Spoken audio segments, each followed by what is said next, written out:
তারেক রহমান ও শহীদ রাষ্ট্রপতি জিয়াউর রহমানকে নিয়ে মিথ্যা অপপ্রচার ও অবমাননার প্রতিবাদে কুমিল্লার দেবিদ্বারে বিক্ষোভ করেছে উপজেলা ও পৌর বিএনপি ও অঙ্গ সহযোগী সংগঠনগুলো। বুধবার বিকেলে দেবিদ্বার নিউ মার্কেট এলাকায় কুমিল্লা সিলেট আঞ্চলিক মহাসড়কে এই কর্মসূচি অনুষ্ঠিত হয়।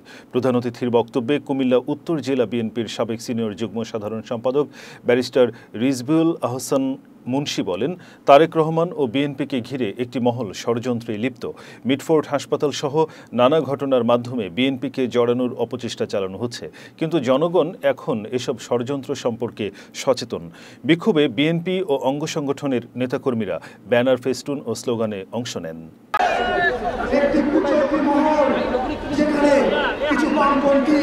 ইসলামী দল রয়েছে, তার সাথে একটি নবগঠিত শিশু দল রয়েছে,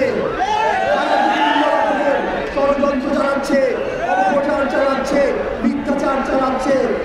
বিএনপি তথা তারেক রহমান সাহেবকে খারাপ ভাষায় তার ব্যাপারে কথা বলে আমাদের শহীদ রাষ্ট্রপতি জিয়াউর রহমানের ছবির উপরে পাড়া দিয়ে আমাদেরকে অসম্মান করছে এবং বাংলাদেশের স্বাধীনতার চেতনাকে